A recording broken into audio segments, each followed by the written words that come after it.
Bonjour à tous. Aujourd'hui, on va parler de la meilleure race de vache de France, la rouge flamande.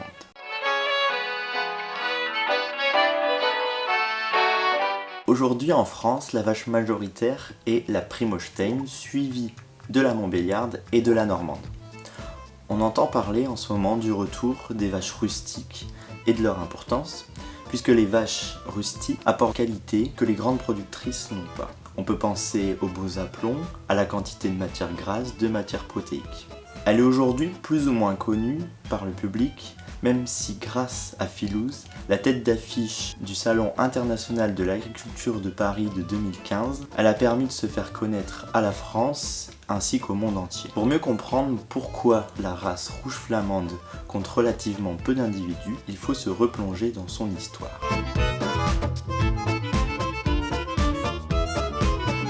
Malheureusement, il est compliqué de connaître l'exactitude des faits. Quelques faits marquants nous permettent de comprendre son passé. Au départ, la flamande aurait un lien avec la frisonne ancienne et le Furnes-Ambar, race du côté belge. Puis, après, pour des raisons de sélection, la race flamande française et belge ont pris chacune leur direction. L'histoire de la rouge flamande comme on la connaît actuellement débute au milieu du 19e siècle. On a par exemple la chance d'avoir eu Monsieur Le Four, l'ingénieur du ministre de l'Agriculture sous Napoléon III, qui a permis de mieux connaître la rouge flamande. En effet, il a rédigé un ouvrage intitulé Description des espèces bovines, ovines et porcines de la France en 1857 avec son premier ouvrage uniquement sur la rouge flamande.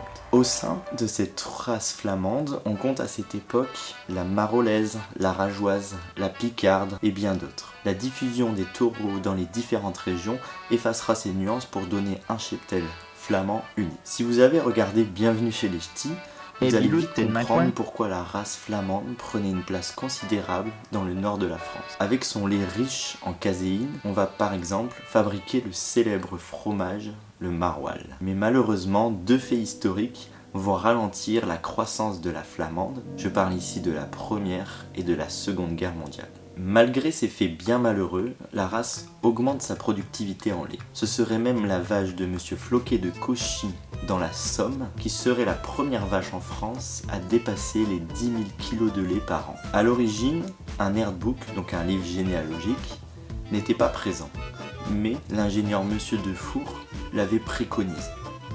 C'est pourquoi, le 12 juillet 1886, le herdbook flamand est officiellement créé lors du banquet de la foire des rameaux de Bergue. Cet herdbook identifie des critères précis que nous détaillerons après. La consanguinité augmente au sein de cette race et c'est pourquoi il va y avoir des croisements qui vont être effectués. Premièrement, ce sera la rouge danoise qui va être croisée à la flamande. Ceci va améliorer la quantité de lait mais pas son épaisseur. C'est donc la race rouge belge de Flandre occidentale qui va être introduite dans la race. C'est dans cette période de croisement que de nombreuses tensions sont palpables et le herdbook est donc mis à mal. C'est en 1963 que l'association des éleveurs de la race rouge flamande du nord de la France va être créée.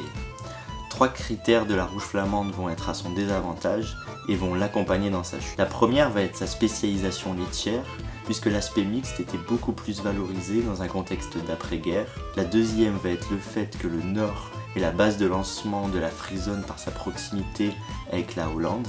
Et puis la mauvaise gestion du herdbook. Avec pourtant en 1950 une flamande qui produisait 4311 kg contre 3990 kg pour la frisonne, elle sera quand même défavorisée. Dans un contexte d'industrialisation, de modernisme, les races rustiques sont abandonnées au sacrifice de ce qui deviendra le leader des vaches laitières, la Primostein. Dans les années 70, la situation est catastrophique. Il n'y a que 150 000 animaux dans l'effectif, une insémination artificielle en forte baisse, il va falloir agir. Pour se relever de cette préoccupante situation, il faut trouver une solution. Il y aura la mutation du herdbook en UPRA, l'unité nationale de sélection et de promotion de la race. Les éleveurs de la rouge belge sont contraints de rejoindre l'UPRA plutôt par manque d'effectifs. En 1970, l'UPRA est effective, le nom de rouge flamande est adopté, mettant en lumière un rapprochement entre les éleveurs rouge-beige et flamand pur. Cependant, la catastrophique chute d'effectifs oblige l'UPRA à prendre des décisions. C'est le début de la mise en place du plan de sauvegarde de la race.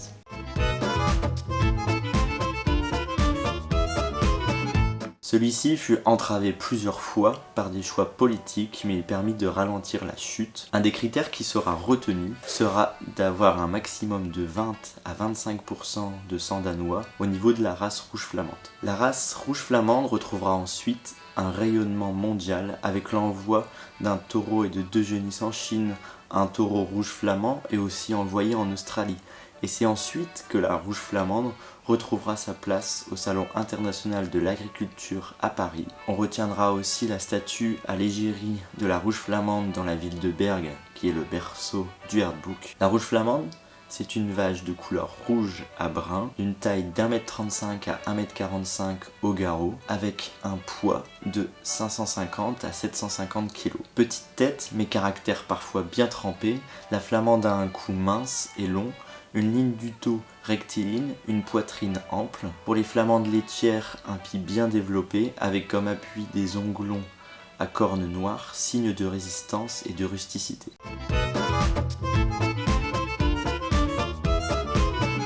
L'histoire de la rouge flamande se résume à des faits historiques, des guerres, des maladies comme la tuberculose, mais aussi à des choix politiques et des querelles. Tous ces faits ont enrichi l'histoire de la rouge flamande, qui, bien que vouée à disparaître par une société toujours plus productive, a su garder la tête haute. Dans un contexte où le patrimoine est au cœur du débat, le retour au local, à l'importance de la transmission des valeurs et de l'histoire, la rouge flamande serait-elle la clé pour redonner à notre belle région du nord de la France l'exemple? L'exemple d'une race qui nourrit sa population par le lait, par son fromage, par sa viande et qui fait vivre les commerces gravitant autour de la nourriture locale. Je voudrais remercier l'Union de la Rouge Flamande qui effectue un travail extraordinaire pour la flamande et qui m'a permis de trouver des informations sur cette jolie race. Je souhaiterais aussi remercier chaleureusement Jocelyn, ancien éleveur de rouge flamande dans le Pas-de-Calais, qui m'a transmis cette passion pour la race rouge flamande, notamment en me donnant ma première rouge flamande Titine remplie de symboles. J'espère aussi que cette vidéo vous aura permis de mieux comprendre l'histoire de cette race, l'importance de notre patrimoine, de notre terroir, afin de mieux répondre aux enjeux sociétaux actuels. Je vous dis à très bientôt pour de nouvelles vidéos.